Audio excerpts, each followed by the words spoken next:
So it looks like Eric won't be the next super champion. Why do they post his statistics then?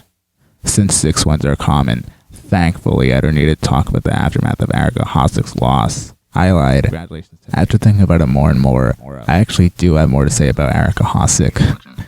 As I was editing the Eric Ahasic videos, I noticed I left out a lot of important factors that made him so substantial. After I re-listened to mine comparing Eric Ahasic to Amy Schneider and saying Eric has super champion potential, I told myself, I have to talk about the aftermath of Eric's loss. I made the mistake of essentially saying, he won 6 games, that's not really important. When you look at it a little further, Eric did a much better job than any of us remember. In terms of back-to-back champions in season 38, we went from Jonathan Fisher defeating Matt Amodio in the only back-to-back double-digit champions to Amy Schneider defeating Ender He in what was possibly the only back-to-back champions who won over $100,000 in 3 days. And now, Eric Ahasic defeating 16-game champ Ryan Long. In Eric's first 5 games, he found 15 daily doubles and answered 11 of them correctly. This probably answers why the Jeopardy YouTube channel posted his statistics. Why do they post his statistics then? I never even mentioned Eric got all 3 of the daily doubles for 3 games in a row.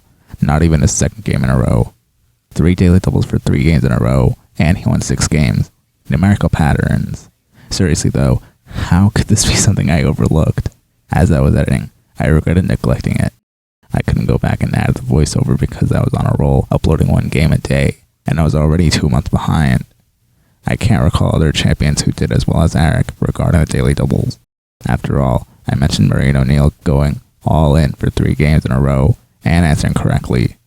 Eric had a similar phenomenon. For the 3rd Final Jeopardy in a row, Maureen risked it on and got it right. I've never seen this happen on Jeopardy before, let alone the first few days. I also remember it took 17 games for Ken to ask if it was too soon to start making comparisons between Matea to Matt and Amy. On the preamble to Matea Roach's 18th game, is she Schneider-esque or Amodiovian? Ken Jennings' instruction was, with 17 wins under the belt of our 23-year-old champion Matea Roach, is it too soon to start making comparisons between her and some of our other great season 38 super champions? In a word, is she Schneider-esque or Amodiovian? The audience laughed. Meanwhile, it took 6 games for Maya to basically say Eric Ahasic is Schneider-esque. Maya Bialik's instruction was, Eric Ahasic has done it again. Secured a win without being able to be caught in Final Jeopardy. It's his 5th straight runaway game. Now to put that into perspective, only 1 other season 38 champion has achieved runaway status in 5 of their 6 games, and she's one of the best players this game has ever seen, Amy Schneider.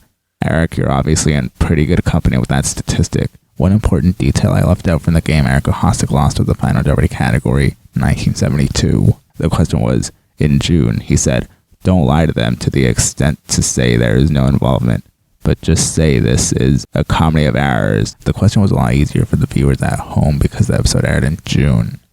June of 1972 would have been in the back of our minds. It wasn't as easy for the contestants because this was filmed in April, and they likely weren't thinking about June, let alone the air date. So it was the opposite of the category In Memoriam 2022, where it was harder for the audience because they had to pinpoint when this might have been filmed, then think of who died by then. Eric's only weak area was in the Final Jeopardy rounds. He only answered 2 out of 7 correctly. 2 Final Jeopardy questions answered correctly, all 3 daily doubles for 3 games in a row. 2 times 3 is 6. Numerical patterns. Eric Ahasic was an amazing champion. He was not only Schneider-esque, he was also similar to Jonathan Fisher by having extreme facial expressions, and he suffered the same fate as Ender He, another Tournament of Champions qualifier who lost despite having a super champion potential. We'll see how Eric does compared to Matt and Amy in the tournament. And as always, thank you for watching.